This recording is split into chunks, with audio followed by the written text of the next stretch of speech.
Oui, j'arrête les cours. Mais pour faire quoi? Pour devenir youtubeur? À voir.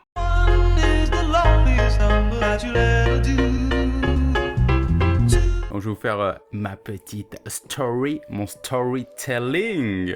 Hop, hop, hop, hop, hop. On se retrouve au montage parce que j'ai regardé la première partie où je parle de mon parcours scolaire et je trouve que c'est pas du tout intéressant ni pertinent. Du coup, je vais couper ça et je vais vous faire une petite mise en contexte de mon parcours. Donc j'ai fait un bac S, ensuite je suis passé sur une classe préparatoire ECS pour les grandes écoles de commerce. Bon, j'ai fait qu'un an parce que ça m'a pas convaincu.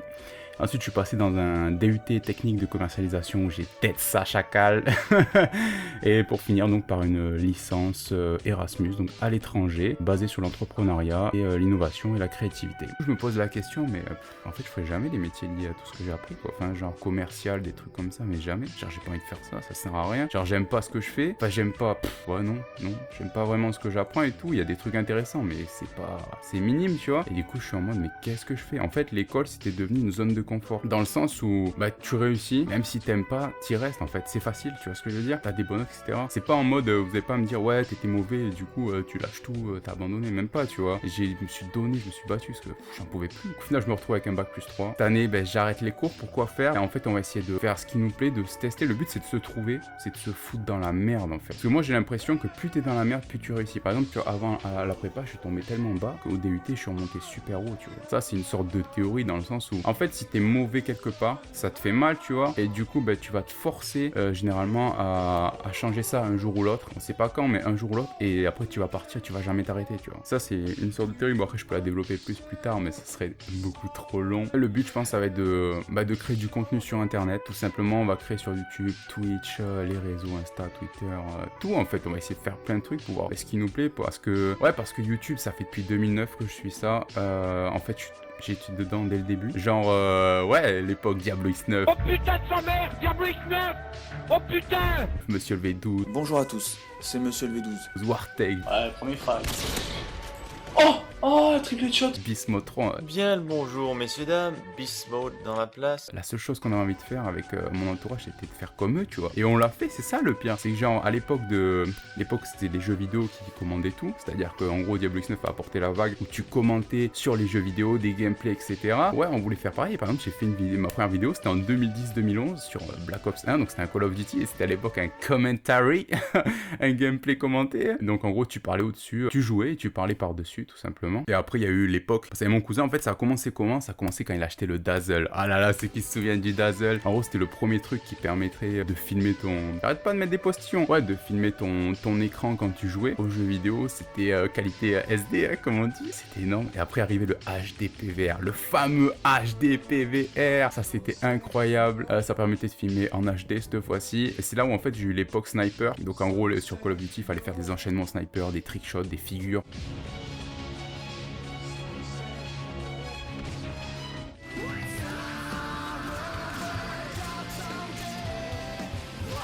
On s'entraînait tout le temps, on faisait des 1v1 sur Rust, tous réglés sur Rust. Ah ouais, les vrais ça, tous réglés sur Rust. Et c'était une époque, ouais, et je kiffais ça. Et j'ai même été un peu GFX, voilà, Nightox, tu te souviendras, Overcracks aussi. Oh là là, les pseudos à l'époque, mec. Ah ouais, j'ai 1 milliard de pseudos. Et du coup, ouais, GFX, c'était en sort à l'époque. Là, aujourd'hui, sur les chaînes, t'as qu'une bannière. Et à l'époque, t'avais des backgrounds. Ça veut dire qu'en gros, tu pouvais modifier tout l'arrière-plan de la chaîne, tout le design de la chaîne, tu pouvais le modifier. Et on faisait ça, je vous mettrai des exemples à l'ancienne, comment c'était. Sur Photoshop en balle, quoi. Photoshop, cinéma 4D, ah ouais, Sony Vegas pour les montages, c'était la zone.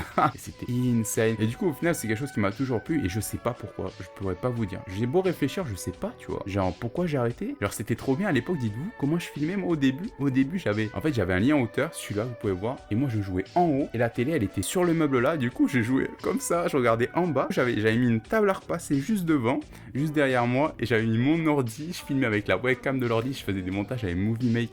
Les premiers, c'était ça. Je suis trop déçu d'avoir tout perdu parce que un jour, j'ai explosé mon ordi. Du coup, bah, j'ai tout perdu. Et ouais, pas de sauvegarde. Hein. Yes! Et ouais, du coup, c'est quelque chose que j'ai toujours eu envie de faire. Donc, je me suis dit, bah, pourquoi pas se mettre dans la merde sur un an. Essayer, voilà. Tout donner. Après, à côté, comme vous l'avez sûrement vu, il y a la marque Belanov, la maison Belanov. Donc, moi, pour l'instant, je reste consultant. J'apporte mes avis, j'essaierai de participer. Mais quand ça va se lancer, ça arrive soon. C'est pas facile de lancer un projet, je vous le dis. Mais voilà, je vous expliquerai tout ça. Je pense que ça peut vous intéresser. Dites-moi dites-le moi en commentaire, en mode de voir les backstage voilà, d'une entreprise, d'une marque, comment on lance ça. Ouais, parce que franchement, si ça se lance et tout, l'année prochaine, je vais essayer de déménager vers Paris, pas trop loin, pour couvrir tout ça, comment ça se passe, et même après couvrir un maximum d'événements avec tous les mecs du game un peu, rencontrer des gens, etc.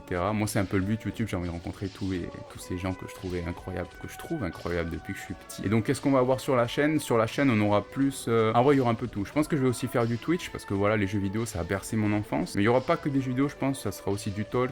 Pourquoi pas même faire un podcast un jour, parce qu'on avait parlé de ça avec des potes, faire une émission sur la culture, la culture milléniale. Voilà, est-ce que ça peut vous plaire, tout ce qui est musique, internet, jeux vidéo, mode, tout ça, hein, tout ce qui nous berce aujourd'hui. Et au niveau voilà, de la chaîne, ce sera lié essentiellement sur du créatif, et même ça va dériver petit à petit, parce que par exemple, ce sera pas que la sneakers ou de la mode, dans le sens où il y aura l'entrepreneuriat qui va rentrer en jeu, et même par exemple ma série Les Classiques Expliqués. Pour l'instant, on parle que de basket, on a parlé de la Air Force One, de la Air Jordan 1, mais même pour la Air Jordan 1, on a parlé de Jordan, tu vois. Et au fur et à mesure, les classiques, c'est pas que des baskets. Un classique, ça peut être un produit, ça peut être une histoire, ça peut être une entreprise, ça peut être quelqu'un, tu vois, c'est quelque chose que tout le monde connaît, que tout le monde voit. Ça va dériver petit à petit. Et puis, je vais essayer de faire de plus en plus de vidéos. Donc, à partir de septembre, parce que là, voilà, c'est l'été, je travaille. Et puis, à partir de septembre, je serai libre. Et là, aïe, on va essayer de faire une programmation, hein, de tout donner chaque semaine. On verra si ça plaît, si ça me plaît, si ça vous plaît, si j'arrive à vous ramener dans le lire, si vous kiffez ça. Puis voilà, aujourd'hui, bon, j'arrête les cours. Je dis pas qu'il faut arrêter, absolument pas. Ça dépend des gens. L'école, c'est pas fait pour tout le monde. Mais c'est toujours important d'avoir un diplôme. Aujourd'hui, j'ai un bac plus 3. Je veux dire, si ça marche pas, si j'ai envie d'arrêter, si j'ai pas envie d'aller en master ou quoi, j'ai toujours un diplôme et ça me permet d'avoir un taf. Si vous êtes dans ce cas, je dis juste que si vous avez envie de faire quelque chose, tentez-le.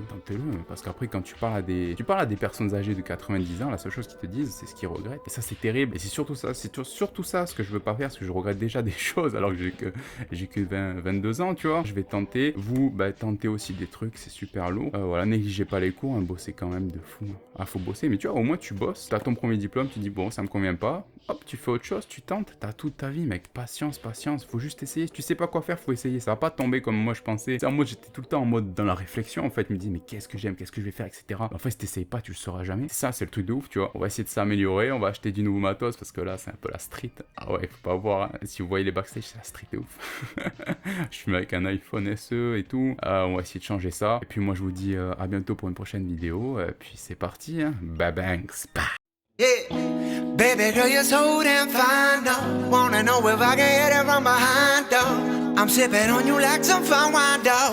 When it's over, I press rewind, though. Talking bands, I got it. Benjamins in my pocket.